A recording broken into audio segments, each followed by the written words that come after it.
Hi, I'm Catherine DeMonte. Welcome to my office. I wanted to speak with you a little bit today about the importance of receiving feedback and how that can be a real tool and really facilitative of our growth, healing, and evolution.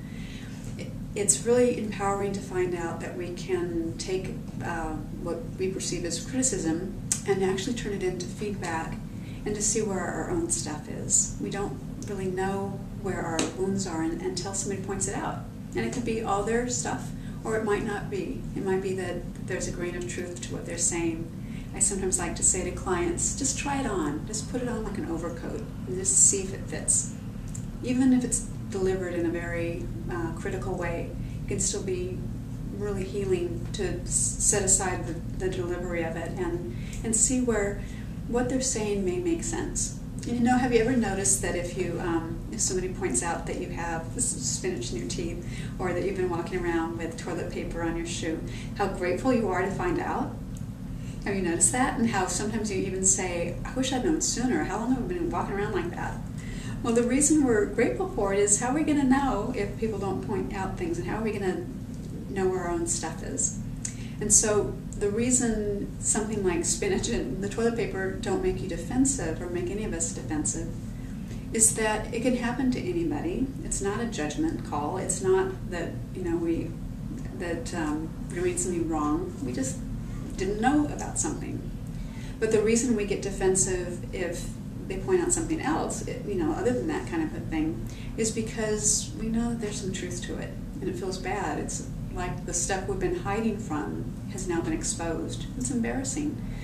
So that's partly why we get defensive. We're struggling with it ourselves, and we don't like that it was seen. So if it's not personal, we don't get upset, or if we know they're not telling that's not true, we don't get defensive. For example, if somebody were to say to me that they didn't like my green hair, I know for a fact my hair is not green, so I wouldn't get defensive. I wouldn't yell at them that it's not. I might question their reality, and wonder if they were a little bit crazy, but I wouldn't get mad. But if they're pointing out something that I'm already struggling with, it kind of makes us defensive, so we have to have a pretty solid sense of ourselves in order to receive feedback.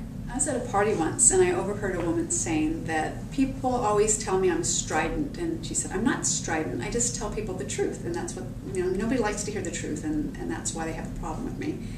And I thought, well, if you hear something a lot about yourself, maybe there's some truth to it. Maybe our job, all of our jobs, is to hear that feedback and to hear what people are saying about us, because maybe it's true. More than one person is saying it, especially then.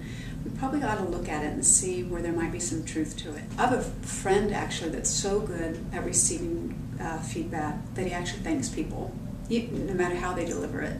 And I love that about him. I think it's wonderful, and he was the first one I ever saw do that, any feedback you give him, he's so grateful, and it really modeled for me that we can receive it, and we have the power at any time to see it as criticism or as feedback. And that's a very empowering place to come from. If we see it as feedback, then that's how we'll grow.